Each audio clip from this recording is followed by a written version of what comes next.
So welcome everybody to today's webinar, Don't Feed the Fish. We will be discussing I would say one of the most effective tactics used by cyber criminals to target us as individuals and us as people who work at our organizations. So we will be discussing phishing. We are doing so many things online nowadays, from shopping to banking, from education to work, from professional network to personal connections. Almost every single aspect of our life happens online nowadays. And also there is so much our personal information that is available online that it is more important than ever to be aware of the dangers of phishing, and we should know how to protect ourselves against those attacks. Phishing attacks have become really sophisticated over time, and they become more and more difficult to detect. And even with the most tech-savvy individuals, it can happen that we might miss at some point a tiny sign that, okay, there is something wrong with this message, there is something wrong with these emails. Scammers usually use social engineering tactics, and we will discuss them a bit later, to manipulate us and to create, they create realistic looking websites, emails. They use artificial intelligence to create really convincing texts with the only goal to trick us into giving away our sensitive information. Let it be our passwords, credit card numbers, or downloading malware on our computers and our devices. So in this webinar today, we will be exploring different types of phishing attacks. We will discuss common strategies used by cyber criminals. We will go through some of the indicators of a phishing attempt. And we will also be discussing best practices for protecting ourselves and our organizations from those attacks. Those of you who attended part 1 of the security awareness series, we discussed how to protect, or if you watched the recording, we discussed how to protect our networks, our accounts. Today we will be discussing how to protect us as human beings. So we need to make ourselves scam proof. So what is phishing? I have a question to you. You don't have to respond, just think about situations in your life when you received an email or a message from someone claiming to be your bank, or I don't know, your favorite online store, or even maybe your friend, your co-worker, and asking you to click on a link or provide some piece of personal information. I'm sure that each of us received those emails at least once, and all of us have been the target of a phishing attack. Phishing is really sneaky way used by cyber criminals to trick us into giving away our sensitive information. They use a variety of techniques, and their goal is to convince us that they are a trusted source. And before we know it, they might take control over our account, stole our identity, or, as I've mentioned previously, upload malware into our systems. There are different threats that can be associated with phishing emails. First of all, malware or spyware. So imagine a situation that you receive an email that appears to be from a company that you know, and they're asking you to download a file or click on a link, and you comply thinking that you're doing the right thing, but in reality, we are infecting our computer with malware. Malware, this is malicious software that can compromise our data. We might not even know that it has been installed on our computer, and it gives attackers a door to access our system, to access our data, to track text you enter, to track your passwords. So this is not a really good situation. In the past, this was the main avenue for cyber attackers that they used when they executed phishing attacks. Phishing attacks date back to mid-1990s, and then usually they would attach a file or something that you would click and open and infect your computer. However, today this is not the only case. Attackers often use so-called credential harvesting. So imagine a situation: you receive an email, let's say from your bank, or what appears to be your bank, and they ask you to urgently update your account information. So you need to click on the link they provide, and it takes you to a website that looks exactly like your bank's website, but it is not. And when you enter your credentials into the corresponding fields, attackers get them right away. This is a very popular attack nowadays, so we will discuss how to identify those links and how to make sure you are on an actual website of your bank, for instance. Another not really fun thing that can happen to you is getting ransomware. Ransomware is a type of malicious software, but if malware or spyware just sits in your system, ransomware will lock you out of your computer, encrypt all your data until you pay ransom to the cyber attacker as they ask you to do. The best practice is to never pay ransom, because first of all, you never know that your information will be decrypted and given back to you, which usually is not the case. So the best protection against malware is to always have backup of all your files, of all your information. Because if, for example, your computer is the only place where you store pictures that you took for the past 10, 15 years, and then then you're locked out of your computer by malware, you lose all those images. So the best way to protect yourself against ransomware, which can happen to everybody, is to make sure you save backup copies of your files.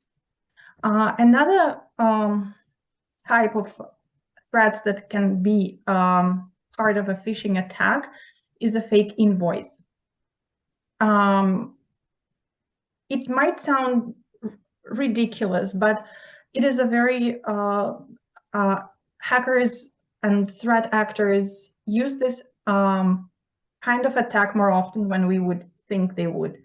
For example, they can send your organization an invoice impersonating a company that your organization deals with, saying that, for example, that you need to pay an outstanding invoice.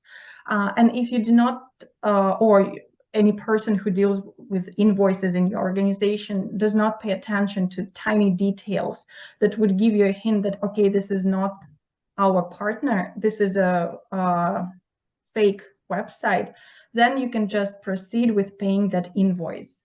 I'm not sure if you've heard that, but a couple of years ago, to be more exact, in 2019, a Lithuanian man pleaded guilty to stealing over $100 million from Google and Facebook by sending fake invoices, and those tech giants and those invoices were good enough to persuade those tech giants to wire the money to accounts of this person. He posed as as a hardware company that both organizations has done business with, and no one until they realized they were paying those bills that were and the money was going directly to that person's account. He was doing it for 2 years, from 2013 to 2015, and he was caught, as far as I remember, in 2017. So fake invoices might sound pretty obvious, but you can see that people are doing hundreds of millions of dollars just by impersonating a company and sending invoices to other companies. So how do we know if an email or message we receive is a phishing attempt or not? In most cases, if you open or read an email or message, which might be a phishing attack, nothing will happen, nothing bad will happen to you or your computer. For a phishing attack to work, you need attackers need to trick you into doing something. For example, you need to click on a link, or you need to reply to their email so that they can continue their social engineering attacks. Fortunately, there are clues that can give you a hint that this message is an attack and you should do nothing with it. So here is the list of most common ones. The first one is generic greetings. So phishing emails often start with impersonal greetings like "Dear customer," or "Sir or Madam," or "Dear valued member," or "Dear account holder," or whatever you wish. And instead of, and they usually won't use your real name, for the only reason that this email that they have crafted, they send to thousands, hundreds of thousands accounts. So if you do not see your name on an email that comes from your bank or your online store that you usually use, for instance, this is a red flag, because those organizations would know where those organizations where you have your account would usually know your name, and will, if they need to contact you, they will use your first name, first and last name. Social engineering. So if an email or message makes you feel that you need to act immediately, you need to be really cautious. Phishing attackers will often use social engineering tactics to try to rush you into making a mistake. For example, they might threaten to close an account, or even send you to jail. So it depends on the context of their email. This is a classic red flag. You should be on high alert for any urgent emails or that demand immediate action, because by creating sense of urgency, they hope to distract you from carefully examining the email's content and realizing that, okay, this is fake, this is a phishing attack, right? So if you receive an email that seems urgent, take a deep breath and approach it with caution. Don't allow scammers pressure you into making a decision that you might regret later. We will discuss it a bit later, but if this is if you become a part of a targeted attack, when scammers first research you and collect information about you, they will use that information in their social engineering strategies. For example, they can find out, for example, you post somewhere on Facebook the name of your kid's school, and they can call you saying that they are from this school and something happened to your child, and then for example, they are in the emergency room and they need your access to your credit card number or your social insurance number. And because this is a really stressful situation, you might be forced to provide this information without thinking too much about what's happening. However, it's really important to to realize that if someone's pushing you into making a decision urgently, this is a red flag.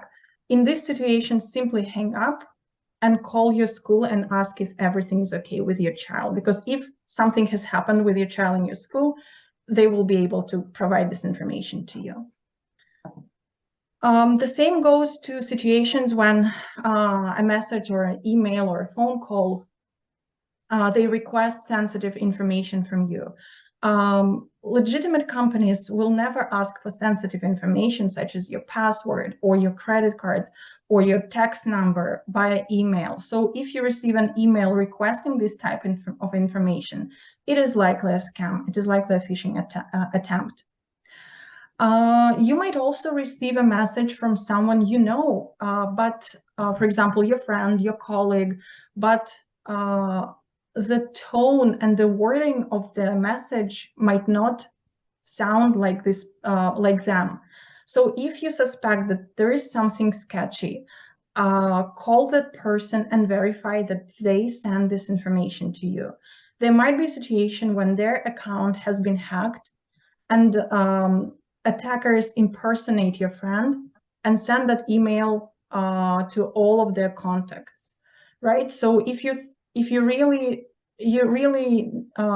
need to trust your gut in this case. If it doesn't sound like the person you know, just give them a call and ask if that message really came from them. When you receive an email, and because phishing scammers really want you to click somewhere, to click on a link, there is a high chance there will be a link. So when you receive an email, pay close attention to email addresses, hyperlinks, domain names, because phishing scammers often use email addresses that do not match the domain name of the organization they're impersonating. For example, you received an email that claiming to be from Amazon, but the sender's email address is from ends in gmail.com or yahoo.com. This is a red flag because Amazon will never contact their clients from Gmail. Another way to spot a phishing email is to check if the originating email address matches any previous correspondence you have received from that organization. Let's say, okay, let's go back to the example with your child's school. For example, the school domain is Westwood School, and you usually receive emails from, let's say, office@westwoodschool.ca. However, you might receive an email that ends at office@thewestwoodschool.ca, which is not your school's domain. And while thinking you might be responding to the school principals, you will be responding to attackers providing information they're asking you for. So pay attention to those tiny details. It is also a good idea to, for example, when you see a link, it is always a good idea to hover your mouse over the link and see where it actually points to. Because sometimes the link text will say one thing, however, this text is actually linked to a different site. For example, you might receive an email that appears to be, let's say again, Amazon. But the hyperlink will direct to a different website. For example, Amazon, not amazon.ca, but amazonsupport.ca. Which is likely an attempt to steal your personal information. So double check when you receive an email that asks you to click on a link, always first hover your mouse over the link and double check that it matches the website where you want to go. One of the most common techniques nowadays involves creating a fake landing page. So it would look exactly like a home page of your bank or Facebook. So it will basically clone the design of that web page, but it will not be on the same domain. And if you, for example, enter your credentials into the corresponding fields, your credentials, including your username and password, will go directly to the attacker. Okay, so I've prepared a few examples, and I would like to ask for your help to identify if it's a legitimate email or if it's a phishing email. And how do you know? So what signs do you see here in this email?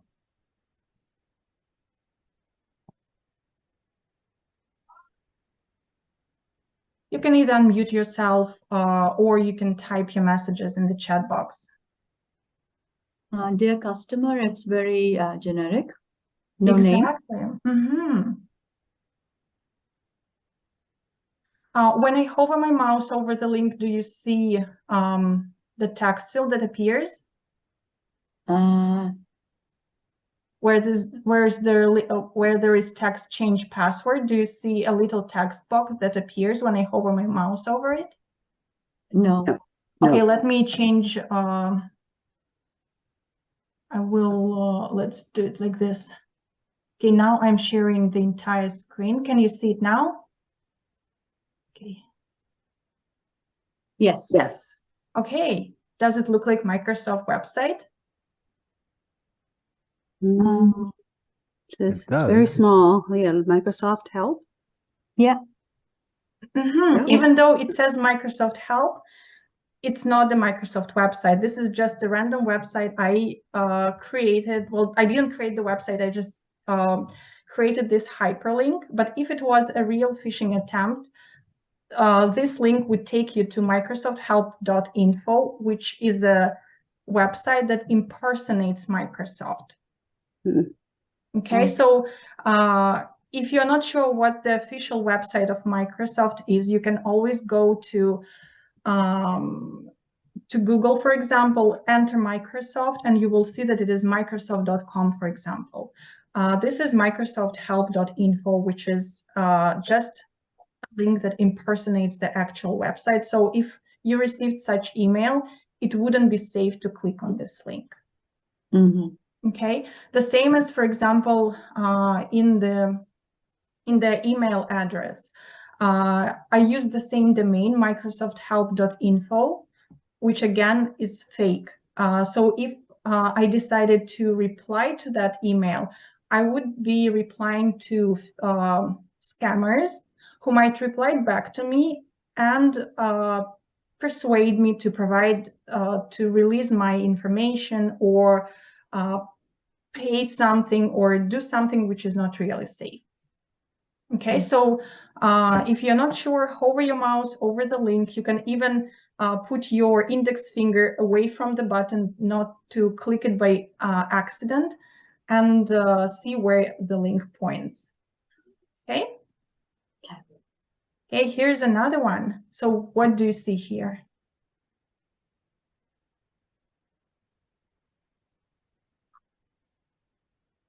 Weird spacing. That's generic again too, dear user. Yeah. Okay, generic greeting. What about the website or the email address? And I forgot .apple. That sounds odd. Actually, I forgot.apple.com. This is a website, a link where they would ask you to go to restore your password. But if you look closer, and I will hover my mouse over it now, you will see what's wrong with it. Instead of L, I used 1. Yeah. And because this is Times New Roman font, it's really hard to say to see it right away. So this is the difference between apple.com and app1e.com. And if you are in a rush, you might not always pay attention to this. Tricky.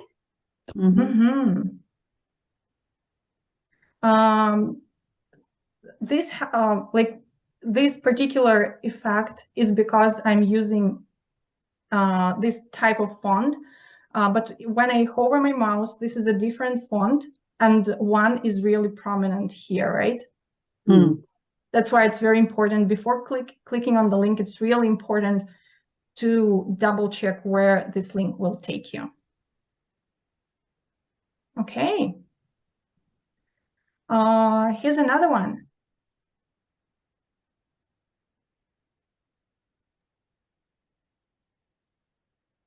I get so many of those every day. It's ridiculous. After the last webinar, I actually dug deeper into my computer, and there are hundreds of websites where I've entered credentials of some kind. Yeah, and then my phone too, the phone is connected to everything, and I get these all the time. Absolutely. So in this case, we can see that this is a message, right? And this is tinyurl.com. This is a legitimate website that people usually use to shorten their web links. But if we just see this link, we never know where it will point us to, right? So how can we check? Okay, just give me 1 second. Okay, so if you see a shortened link and you don't know where it will point to, there are a few strategies that you can use. If it's a well-known service that shortens URLs, for example, tinyurl, like I used in my example, or bit.ly, you might have seen those links too. You can simply put a plus sign behind the link and insert it into your web browser, and it will go to the tinyurl website or to the bit.ly website, and it will show you the link that is masked behind this shortened URL. If it's a different service, there are lots of websites that allows you to do the same thing. For example, check shorturl.com, unshortenit.it, or urlscan.io. And there are lots and lots of them. And you can go to that website, insert that tiny URL, and it will show you the exact link where it will take you. Just because there are so many services that help you check what stands behind the shortened URL. Make sure that you're not using any fake website. So if you decided to check the shortened URL and they start asking you for your personal information, just close it. For instance, this is what I just mentioned. So I would take that link, add the plus sign, and this is the tinyurl website that tells me that, okay, this link actually redirects to avenue.ca. I know that avenue.ca is a safe website, and probably it was just one of my friends who, for some reason, decided to shorten it, which is weird. But anyway, from here, I can see that that link is safe and I can click it. Okay, usually people would shorten URL just to save some space or make it easier for other people to enter it. For example, if it's used on a in the infographics or on a banner, instead of providing the super long URL link, they would shorten it using one of those services, but then you can still double check what it is. The same goes for QR codes. You must have seen the use of QR codes. They're everywhere nowadays, from restaurants to banners. So, but before scanning that QR code, we never know where it will take us. So when you use your phone camera to scan the code, usually you will see a tiny pop-up line that would show you the exact link where it will take you. And if you are sure that this link is safe, for example, this is your a link to your organization's website, right? Then you can proceed confirm and open the link through this QR code. If you are not sure, it's better not to use this particular QR code to access the website. Okay, if you decide to read more about how to identify phishing emails, usually you would also see a tip about phishing emails having poor grammar or spelling or any kinds of stylistic mistakes, which was true several years ago, especially if attackers especially if English was not the native language of attackers. You would definitely be able to identify, okay, there is something sketchy with this email. However, with today's use of artificial intelligence, we can retire this particular advice. So if you receive an email that is perfectly written, it doesn't guarantee that this is not a phishing email. For instance, I asked ChatGPT to create a phishing email for me. It was funny because first I received a response that phishing emails are illegal and ChatGPT as an artificial intelligence cannot do this for me. I added clarification that I needed for educational purposes only, and here we are. We have the freshly generated phishing email that I can use if I wish to. Of course, I wouldn't. My point is that attackers might have access not just to ChatGPT, but to other artificial intelligence tools that might create those scams, those phishing emails without any spelling or grammar mistakes. Speaking of ChatGPT, it is one of the fastest growing consumer applications in history. And I'm sure you've noticed how many people use it on a daily basis or talk about it. So everybody's talking about ChatGPT nowadays. The dark side of this popularity is ChatGPT is also attracting the attention of scammers who seek to benefit from using similar wording or similar domain names that appear to be related to the site. According to security researchers, between November 2022, when it was released to public, and early April 2023, they noticed a 900% increase in monthly registrations for domains related to ChatGPT or OpenAI. So if you receive any communication, any messages that come from a website that has ChatGPT or OpenAI in its domain name, but it is not the OpenAI website, be careful. There is a high chance this is a phishing attempt. If you use ChatGPT or if you have never used it, just make sure you go to their website and you know what their exact address is and how it looks like. Anything else would be from scammers. I was also curious to see if ChatGPT would identify an actual phishing attempt. So this is a screenshot of one of the phishing attempts I received in my personal inbox. Well, it didn't came to my primary inbox, it came to my spam folder, but still, this is an actual phishing attempt. I copied the text and I pasted it to ChatGPT. Well, for us, it is obvious that this is scam. I think they collected all the possible indicators that we've just discussed, generic name, sense of urgency. They try to persuade me that I want a drill, that I should be really excited about it, and I can really claim it now by simply clicking on this link and filling out the survey. So for me as a person, this is obvious. So I was curious to check if ChatGPT would also see these clues. And this is the response that they got.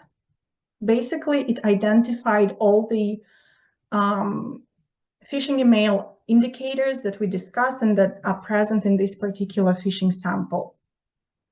I'm not saying that this is a foolproof method, but if you're not sure, you can copy it and use ChatGPT to help you identify if this is a phishing attempt or not. Just be careful not to click on any links when you're copying the text of that email. Okay, another thing that I wanted to discuss with you today is that phishing, when we talk about phishing, it is not just emails. There are different methods that can be used to trick us into giving away our personal information. First of all, it's of course phishing. By phishing, we mean the use of email to trick us into providing our data to attackers. And we just looked at some of the samples, how a phishing email can look like. So it might contain an attachment or a link or any other way how they would persuade you to do something with this. And we've already discussed that phishing emails, they're very generic because they can go to thousands of accounts. However, there is such thing as spear phishing. As the name suggests, this strategy is really is tailored to the individual. And it is really hard to detect it and resist it because attackers may research you as individual or your company online and use information they're able to find about you or your organization, such as your job title, your work responsibilities, or your personal interests, or some projects you're working on, to create the sense of credibility so that they know what they're talking about. And this will definitely increase the chances that we can take their bait. There is a lot of information about each of us available online, and spear phishing is really harmful because we might not always realize that a person, for example, if the email that mentions our boss's name or our project we are working on or something about us can be a phishing attempt. Another type of phishing method is called vishing. This is phishing using voice or phishing over the phone. So imagine a situation, you receive a phone call from an unknown number, and when you answer, the person on the other end claims to be from a company or organization you know, and they can tell you anything to make it feel urgent, to use emotional manipulation, to pressure you into taking some action, like the example about a phone call from a child's school that we discussed earlier, for example. This type of phishing attack does not rely on links or downloads, but instead it uses the power of persuasion to gain access to your sensitive information. These attacks take up much more effort from attackers to execute rather than just to send automatic emails to thousands of users, but they can be way more successful due to the human element involved. And people that do those phone calls are pros in social engineering, so we need to be really, really careful. And if it doesn't feel right, just hang up. Do not provide any information, do not respond to their questions. If you have any doubts that this might be a legitimate organization, hang up and call them yourself. Another type of phishing attack is called smishing. This is an SMS phishing. So a phishing via text messages. We had an example earlier when I showed you the example of a shortened URL, right? So you can receive those types of emails as text messages. With so many of us literally glued to our phones nowadays, it is natural that this type of attack becomes a prime target for cyber criminals. To make things worse, many phones, especially if the attack comes through as an SMS message, they lack those filtering capabilities of our emails, which make even easier for attackers to get through to you without being detected. Whaling is a phishing strategy when they would target a company's management, for example, when they would target the chief executive officer or a president, and because stakes are really high, they would do a lot of research prior to executing this attack to make sure that the person who is responsible for so many things in an organization would fall for their tricks and would click on the link or do something that might damage the reputation of the company or reveal some sensitive information. While whaling is might not really relate to most of us, it is really important to be aware of this. For example, if your boss tells you that they received this information, you can always ask them to double check it and make sure that this is a legitimate organization that are contacting them, and so on and so forth. Okay, so with all those types of attacks, with all those avenues to get to our personal information, what would be the best solution to make sure that we do not fall for their tricks? As I've mentioned earlier, most of the email providers, let it be your Gmail or your corporate email address, have spam filters, which is software tools designed to detect those phishing attempts and delete them from your primary inbox or direct them into your spam folder. Usually those filters work by analyzing the content of the email, some characteristics such as if the email contains some certain suspicious words, or if it comes from an unknown sender, or if it has numerous recipients, and so on and so forth. And a spam filter would flag those messages as spam by according to some predefined rules.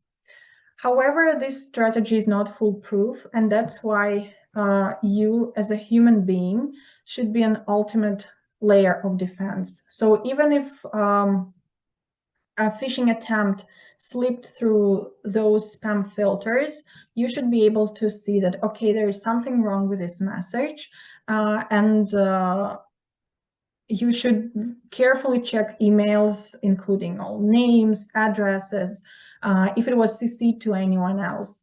And you saw that it's really, if you are in a rush, it's really easy to not to notice those tiny things, like an example with apple.com. So make sure you take your time and read through the email before clicking on any links. Do not respond to suspicious emails or messages, even if it's a situation when it might be, they might just use the wrong number and contacted you by accident. Just ignore those messages because it might not have been just an accident, right? Do not open any suspicious links or attachments. And if you feel that it might be a phishing attempt, report it. You can do it For example, if you have a Gmail, you can report it as spam, or if you use your corporate email account, let your IT department know that you might have received a phishing email. I would not recommend forwarding it directly. You can take a screenshot and send a screenshot to your manager or to the IT department, for instance, just to avoid situations when you didn't click on the link, but the person you forwarded that email to accidentally click on any links. And never enter your personal information on websites that you are not familiar with. If you are in doubt, call the organizations and talk directly to them. There are lots of other ways that you can use to identify phishing attempts, and phishing strategies always evolve, and there will be new and new techniques appearing every month, every year. So we need to stay vigilant, and we need to stay informed of what's out there. There is a great resource, which is a phishing quiz created by Google. I will send you a link in the chat box. Just give me 1 second. I would recommend you to to take this quiz. They have lots of very realistic simulations. First, they would ask you to make up a name and an email. Don't provide your real name and real email, because they need this information just to create realistically looking simulation. So when you click on this take the quiz button, the first thing they would ask you to make up an email. Please do not provide your real name and email. And then you will go, I think they have about 7 or 8 exercises where you will be able to, they will look exactly like an email. You will be able to hover your mouse over the links. You will be able to see who this email is from. And then you will need to decide if it's a phishing email or not. And they will, regardless of your response, if it was correct or incorrect, they will lead you through phishing attempt indicators and let you know why you should have paid attention to this particular thing in this email. So this is a really useful exercise. I highly recommend you do it and share the link with your contacts. It shouldn't take you too much time, but it's really fun. Hey, and as you've noticed, we discussed that sometimes attackers will use information that is available out there about yourself and integrate it into their attacks. That's for this reason, in 2 weeks, on May 15th, we will be discussing privacy. It will be part 3 of it will be the last part of the security awareness webinar series. And we will be talking about our digital footprint, because each of us has digital footprint and we need to understand what it is. We will be talking about how to manage our online presence and how to protect our personal information. You're more than welcome to attend, and I will publish the link to the registration form together with the link to this recording on the Avenue website. Hey, this is, I think, everything I wanted to share with you today. So please let me know if you have any questions, and I will be happy to answer them.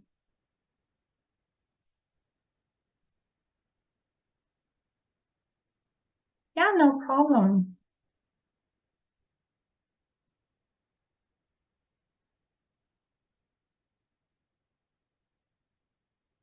Hey, great.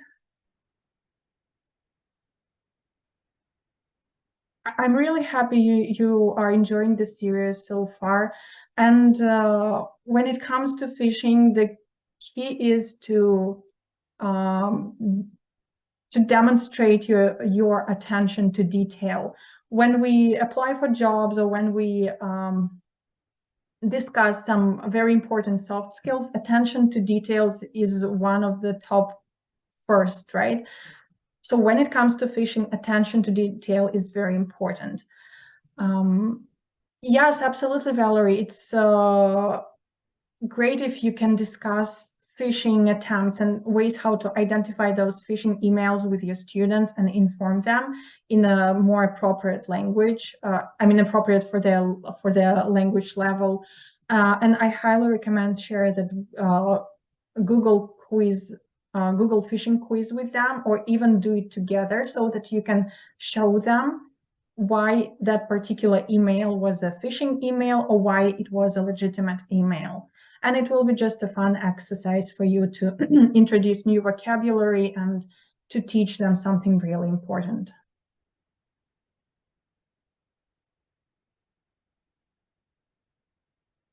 Okay.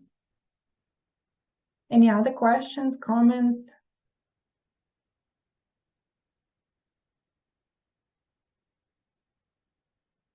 Okay, if not, then I will be happy to see everyone in 2 weeks on May 15th, same time. As I mentioned, I will post the videos on the teachers forum on Avenue, and I will create a thread. So if you have any questions or comments, or you would like to share something from your own experience with other participants, you can definitely do so. Otherwise, thank you so much for attending the session, for your comments, and have a wonderful rest of your day.